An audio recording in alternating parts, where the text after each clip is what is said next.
وَإِذَا بُشِّرَ أَحَدُهُمْ بِالْأُنثَىٰ ظَلَّ وَجْهُهُ مُسْوَدًّا وَهُوَ كَظِيمٌ يَتَوَارَىٰ مِنَ الْقَوْمِ مِنْ سُوءِ مَا بُشِّرَ بِهِ أَيُمْسِكُهُ عَلَىٰ هُونٍ أَمْ يَدُسُّهُ فِي التُّرَابِ أَلَا سَاءَ مَا يَحْكُمُونَ۔ جب ان میں سے کسی کو لڑکی پیدا ہونے کی خبر دی جاتی ہے تو اس کا چہرہ سیاہ ہو جاتا ہے اور اس بری خبر کی وجہ سے لوگوں سے چپتا پڑتا ہے، سوچتا ہے کیا اسے ذلت اور رسوائی کے ساتھ لے رکھے یا اسے مٹی میں دبا دے۔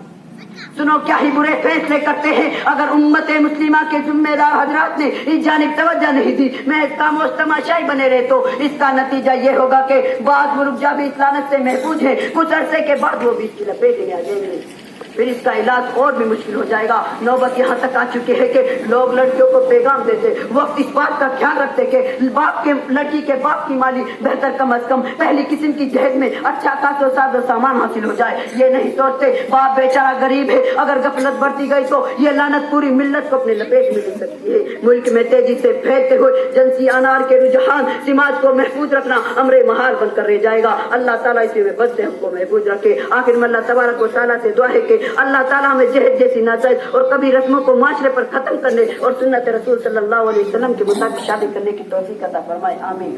السلام علیکم ورحمۃ اللہ وبرکاتہ۔ ان کے بعد اگلے مقرر ہوں گے محمد تسلیم محمد شاکر کمریڑا۔ عنوان ہے دوزخ۔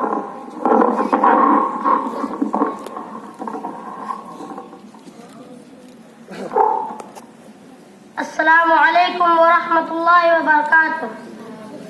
الحمدللہ رب العالمین القائل فی کتابہ الکریم، اما بعد، اعوذ باللہ من الشیطان الرجیم، بسم اللہ الرحمن الرحیم۔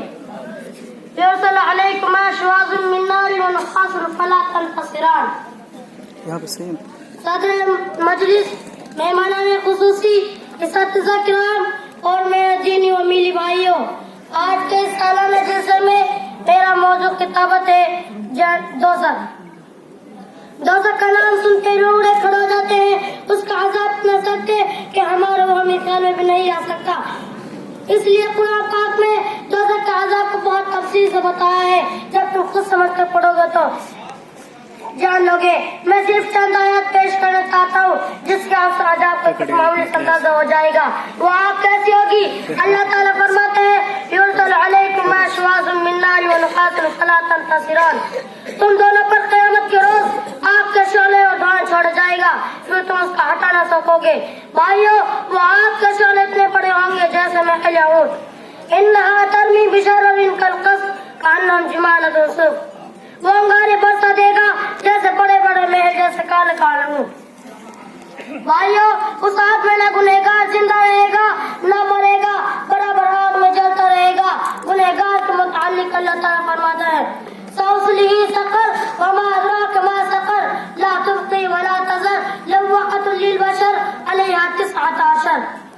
میں اسے قریب دوزخ میں ڈالوں گا، اور تجھے کیا معلوم کہ دوزخ کیا چیز ہے؟ نہ وہ باقی رکھتی ہے اور نہ چھوڑتی ہے، اور وہ کھال کو جھلسا دیتی ہے، اور اس پر 19 فرشتے مقرر ہیں۔ بھائیو، دوزخ میں پینے کے لیے پیپ بھی ملے گی، من ورائه جہنم ویسقا من ماء صدید یتجرعه ولا يكاد يسیغه ویأتی الموت من کل مکان وما هو بالمیت ومن ورائه عذاب غلیظ۔ اس کے آگے دوزخ ہے، اور اس کو ایسا پانی پینے کو دیا جائے گا جو کہ پیپ لوہے کے مسابہ ہوگا، جس کو گھوٹ گھوٹ کر کے پیے گا، اور گلے سے آسانی کے ساتھ اتارنے کی کوئی صورت نہ ہوگی، اور اس پر ہر طرف سے موت کی آمد ہوگی۔ وہ کس طرح مرے گا؟ نہیں، اس کا بہت سخت عذاب کا سامنا ہوگا۔ بھائیو، کھانے کا تم نے سن لیا، پہننے کا سنو، کافروں کو دوزخ میں پہننے کے لیے کیا ملے گا؟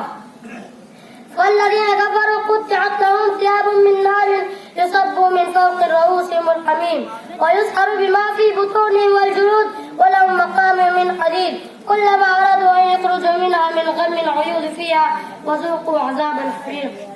سو جو کافر لوگ تھے، ان کو پہننے کے لیے قیامت کے دن آگ کے کپڑے سے تیل کیے جائیں گے، اور ان کے سر کے اوپر سے تیز گرم پانی چھوڑا جائے گا، اور ان کی پیٹھ کی چیزوں کی سب گل جائے گی، اور ان کے مارنے کے لوہے کے گرز ہوں گے۔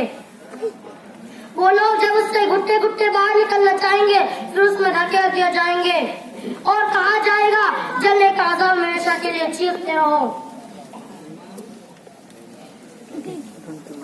چیختے رہو۔ بھائیوں، بہت سے گناہ ایسے ہوں گے جن کا عذاب علی ادا دیا جائیں گے۔ جو لوگ دوسروں کا مال ناحق کھا جاتے ہیں، سونا اور پر جمع کرتے جاتے ہیں، اس پر زکوٰۃ نہیں دیتے، اللہ تعالیٰ کے متعلق اللہ تعالیٰ فرماتے ہیں الذین یکنزون الذهب والفضة ولا ينفقونها فی سبیل اللہ فبشرهم بعذاب علیم یوم یحمى فی نار جہنم فتکوی بها جباہهم وجنوبهم وظہورهم وقلبتهم لأنفسکم ذوقوا ما کنتم تکنزون۔ اور جو لوگ گاڑ رکھتے ہیں، سونا اور خرچ نہیں کرتے، اللہ کے راہ میں سو کو خوشخبری سنانے والی دکھ والی مار کی جائے گی۔ جس گراہ دیکھا دیں گے، اس پر پھر دوزخ کی پھر جاگیں گے۔ حضرات گراہ میں قدر نوجوان دوستو، جب جنت والے جنت میں اور دوزخ والے دوزخ میں چلے جائیں گے تو دوزخ والے افسوس کریں گے، ہائے ہم نے دنیا میں اچھے کام کیوں نہ کیے، اللہ پر ایمان کیوں نہیں لائے، لیکن اس وقت افسوس کرنے سے کچھ نہیں ہوگا۔ اللہ تعالیٰ کے متعلق فرماتے ہیں اذا القوا فيها سمعوا لها شهيقا وهي تفور تكاد تميز من الغيظ كلما القي فيها فوج سألهم خزنتها ألم يأتكم نذير قالوا بلى قد جاءنا نذير فكذبنا وقلنا ما نزل الله من شيء إلا أنتم في ضلال كبير ونعقد ما كنا في أصحاب السعير۔ جب وہ لوگ اس میں ڈالے جائیں گے تو ان کی بڑی زور کی آواز سنیں گی، اور اس طرح جوش مار ہوگی جیسے معلوم ہوتا ہے کہ غصہ کے مارے پٹ پڑے گی۔ جب اس میں کوئی گروہ ڈالا جائے گا تو ایک مخالف ان لوگوں سے پوچھیں گے کیا تمہارے پاس جلانے والا پیغمبر آیا؟ تو کافر کہیں گے ہمارے پاس جلانے والا پیغمبر آیا تھا، لیکن ہم نے اس کو جھٹلا دیا اور کہہ دیا اللہ نے کچھ نازل نہیں کیا، تم بڑی غلطی میں پھنسے ہو۔ اور کافر یہ بھی کہیں گے اگر ہم سنتے یا سمجھتے تو اہل دوزخ میں شامل نہ ہوتے۔ جب کافر پر دوزخ کا عذاب پڑے گا تو چلا اٹھے گا وَيَقُولُ الْكَافِرُ يَا لَيْتَنِي كُنتُ تُرَابًا۔ کافر حسرت سے کہے گا کاش میں مٹ ہو جاتا۔ اللہ تعالیٰ ہم سب کو دوزخ کے عذاب سے بچائے، آمین۔ وہ دن آنے سے پہلے کہیں مٹی میں مل جائے، دنیا میں اچھے اچھے کام کرے، اللہ اور اس کے رسول کی اطاعت کرے تو انشاءاللہ دوزخ کے عذاب سے بچ جائیں گے۔ آخر میں اللہ تعالیٰ سے دعا ہے کہ اللہ تعالیٰ ہم سب کو دوزخ کے عذاب سے بچائے۔ جو لوگ اس دنیا سے چلے گئے ہیں اس قبر کو نور سے منور بھرا اور جہنم کے آگ سے بچاؤ ہے۔ السلام علیکم۔ ان کے بعد اگلی تقریر عربی میں ہوگی محمد مشرف شہاب الدین ڈھاڈولی، جن کا عنوان ہے الحجاب فی الاسلام۔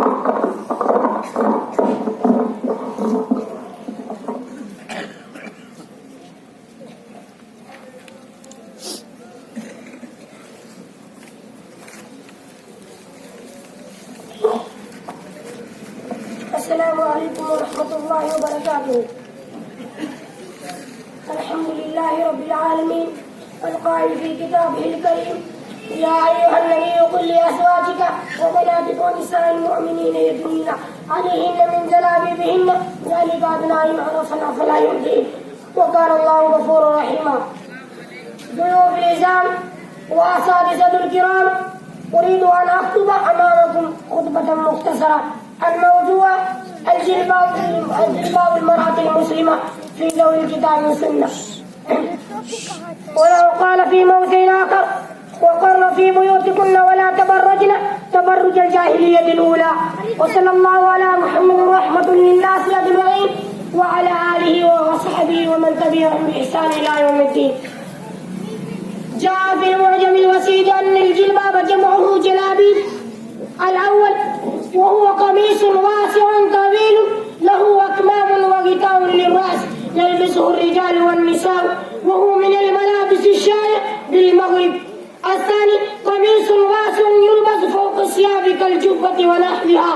الثالث ثوب مشتمل على الجسد كله. الرابع ثوب واسع تشتمل به المرأة يدين عليهن من جلابيبهن. أيها الإخوة، ما هو الجلباب؟ وهو الملاة أو الملحفة إزار الذي تشتمل به المرأة فوق الدر والخمار، سواء كان من قطعة واحدة أو من قطعتين. وقال ابن حزم: والجلباب في اللغة العربية التي خاطبنا بها رسول الله صلى الله عليه وسلم هو ما غطى جميع الجسم لا بعض. وقال ابن كثير: هو الرداء فوق الخمار وهو بمنزلة الإزار اليوم. أيها الإخوة، المرأة في الجاهلية إن العرب عرفوا في الجاهلية حجاب المرأة القرار في البيت نقاب الوجه، ولعل هذا من بقايا الحنيفية السمحة التي تلقاها عرب الجاهلية من ملة إبراهيم عليه السلام، كما عرفوا سفور الوجه الذي كان أغلب حالات فتيات العرب، وعرفوا حياة مختلفة من التبرج الذي كان في الجاهلية الأولى. المرأة في الجاهلية الأولى فقد كانوا فامرأتها تلبس درعا من اللؤلؤ فتمضي وسط الطريق تعز نفسها على الرجال. أيها الإخوة، المرأة في الإسلام لها دور مهم وواضح، حيث يؤمن المسلمون أن الإسلام كرم المرأة ورفع من شأنها كثيرا حسب النصوص المقدمة التي يؤمنون بها. ويؤمن المسلمون أن الإسلام كرم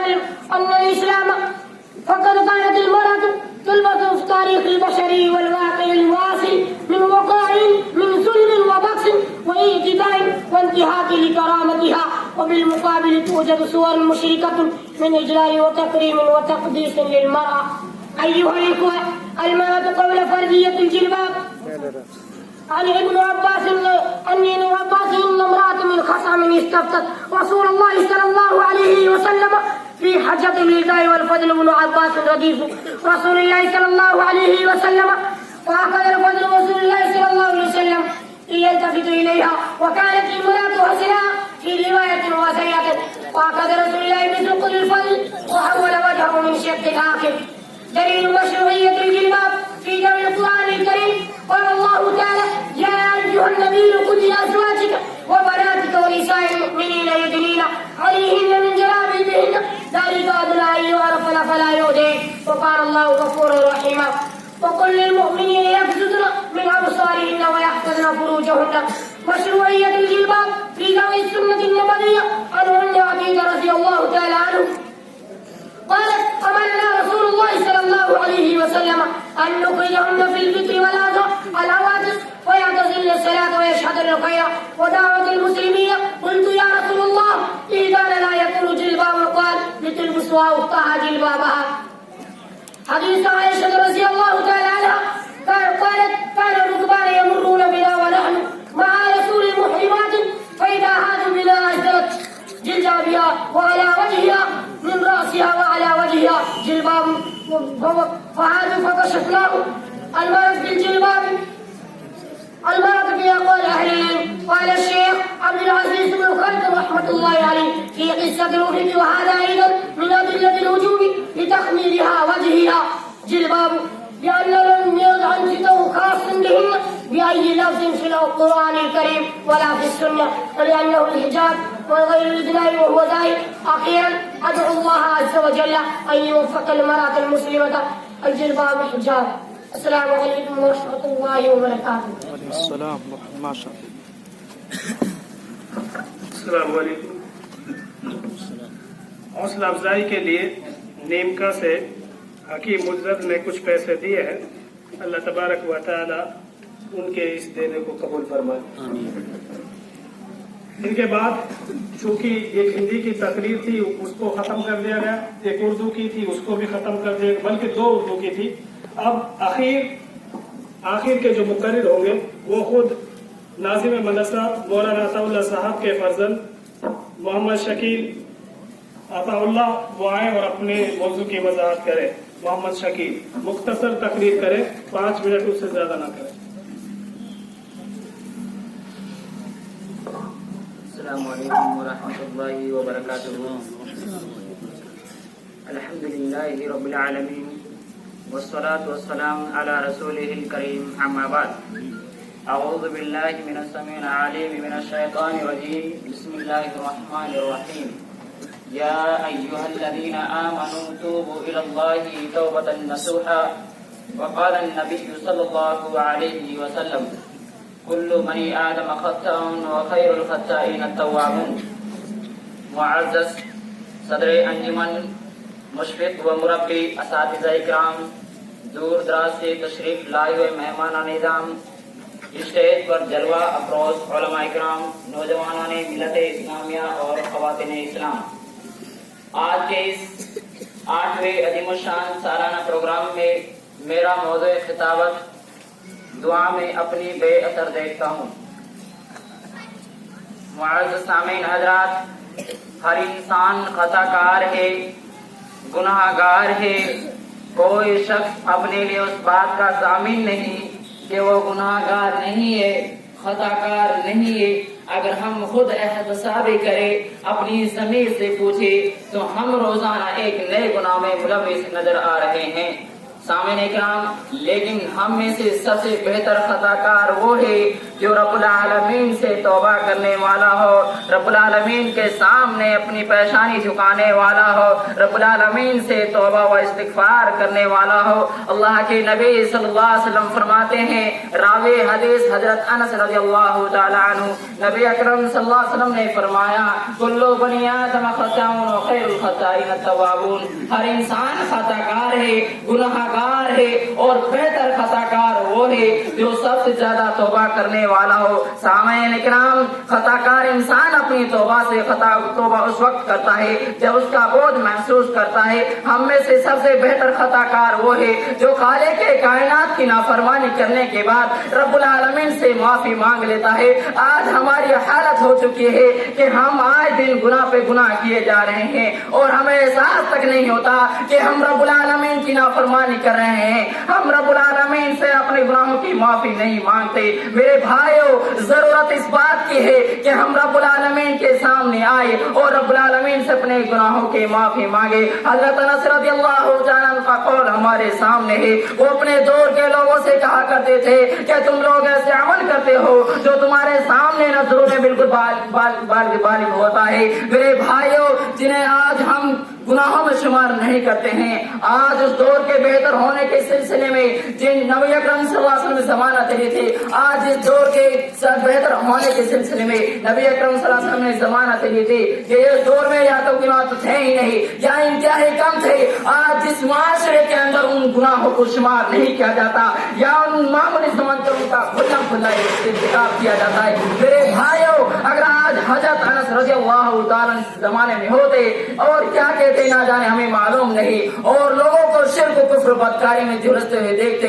میرے بھائیو, اگر آج لوگوں کو توبہ و استغفار کے لیے راغب کیا جائے تو ہمیں یہی جواب ملتا ہے کہ ہمارے دعائیں قبول نہیں ہوتی. ہماری دعائیں کیسے قبول ہوں گے جبکہ ہم نے اپنا ذہن نہ قبول کرنے والا بنا رکھا ہے. میرے بھائیو, ہماری دعائیں اس وقت تک قبول نہیں ہوں گی جب تک ہم معصیت کو ترک کرنے کا عہد نہیں کریں گے. گے. جب تک ہماری دعاؤں میں خلوص نہیں ہوا ہماری دعائیں اس وقت تک قبول نہیں ہوگی. کل ان زبانوں سے نغمہ توحید قرآن پاک کی تلاوت سے انگیز ہوا کرتی تھی, آج انہی زبانوں سے لوگ ایک قسم کی آوازیں آتی ہے. کل ان ذہنوں کے اندر اسلامیت طرح طرح کے خرافات ہوا کرتے تھے. میرے بھائیوں, کل ان ذہنوں کے اندر اسلام احکامات ہوا کرتے تھے, آج انہی زبانوں سے طرح طرح کے خرافات پیوست ہو چکے ہیں.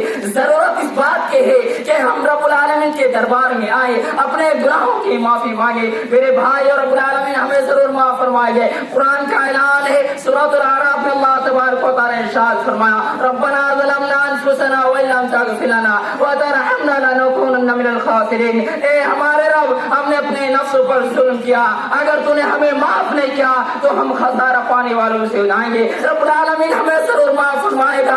رب العالمین بڑا رحیم و کریم ہے. اللہ کا فرمان ہے, یا ایھا الذین آمنوا توبوا الی اللہ توبۃ نصوحا.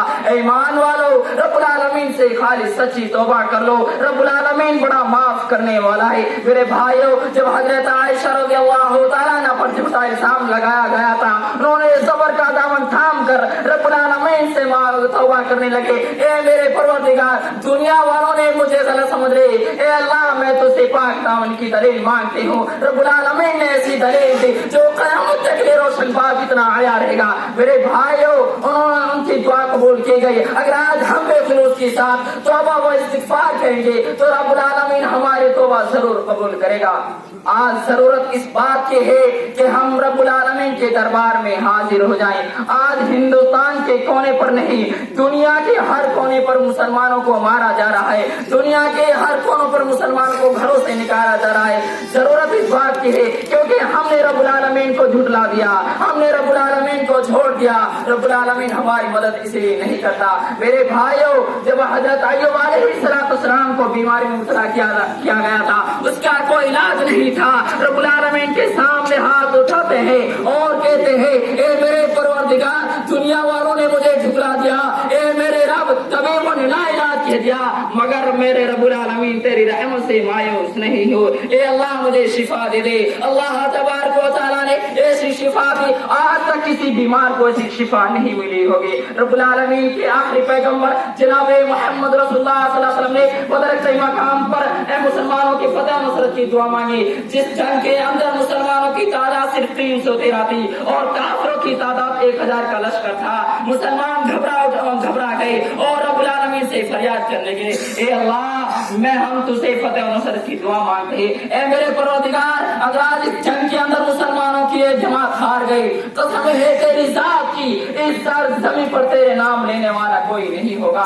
میرے بھائیوں, ضرورت اس بات کی ہے ہم رب العالمین سے اپنے گناہوں کی معافی مانگ لے. میرے بھائیوں, حضرت آدم علیہ السلام کو جب جنت سے نکالا گیا اور حوا علیہ السلام کو جنت سے نکالا گیا, انہوں نے اپنے گناہوں کا اعتراف کیا, اپنے گناہوں کی معافی مانگی. ربنا ظلمنا انفسنا وان لم تغفر لنا وترحمنا لنكونن من الخاسرین. آخر میں رب العالمین سے